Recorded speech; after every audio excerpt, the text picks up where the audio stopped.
Достор, бисмилля деп 12-ci qavatqa шығып келдік. Сере домду барыңыздар білесіздер. Центрде, келешек сауда борборунун маңдайында эле. Бул жагы душевой экен, жууну таранчу бөлмө. Мындан экөө бар экен. Кирүүчү машина дагы бар. Ремонт сонун экен. 2 бөлмө экен эле 3 бөлмө кылып жасап коюптур. Ашкананы балконго чыгарыптыр.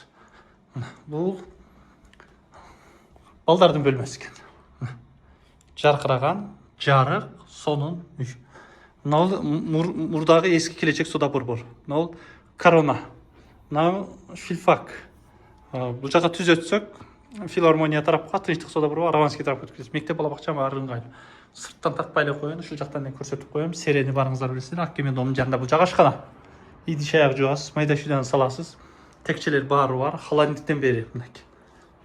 Газ, свет, суу, отопление бүт бардыгы жакшы. Мына эски келечек сауда борбору. Эми мынау негизи конок бөлмө болуп калат. Демек, 2 бөлмөнү 3 бөлмө кылып жасаган ашкананы ал жака чыгарып берген.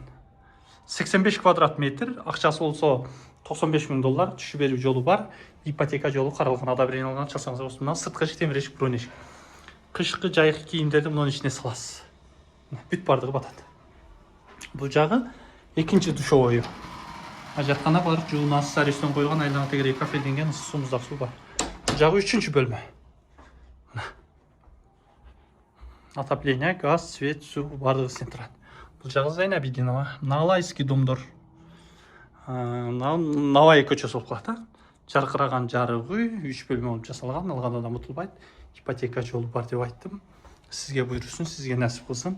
Бөлүшүп койсоңуздар болот. Лифт иштейт. Бул жерде лифттер иштейт. Бирөө адам алып чыгуучу, бирөө жүк алып түшүүчү. Айлана тегеректери кафелденген, бүт бардыгы жакшы. Жашоочулар азыр жашап аткан учур. Азыркы 3 бөлмөлүү батирдин дарегине токтоло турган болсок, биз Масалиев көчөсүндө турабыз. Тактап айтканда, Аккеме сауда борборун барыңыздар билесиздер.